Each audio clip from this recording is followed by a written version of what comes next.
Washington durcit ses sanctions contre Moscou sur fond de tensions croissantes dans l'est de l'Ukraine.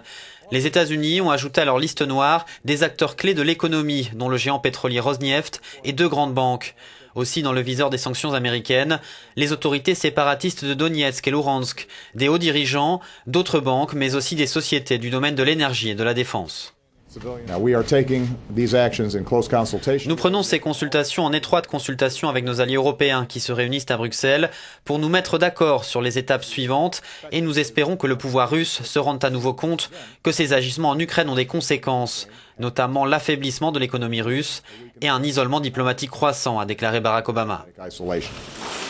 Ces sanctions étaient réclamées par l'Ukraine qui accuse la Russie de soutenir les séparatistes dans l'Est, un prétexte fallacieux selon Moscou qui a immédiatement promis des mesures de rétorsion, je cite, douloureuses.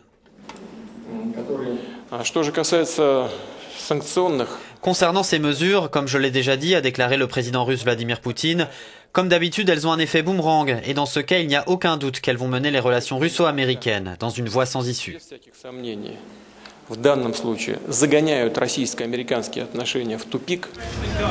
Réunis à Bruxelles, les Européens ont aussi pris des sanctions, mais de moindre ampleur. Ils ont décidé de geler les prêts de banques d'investissement à Moscou et doivent établir d'ici la fin du mois une liste des nouvelles compagnies et individus à sanctionner.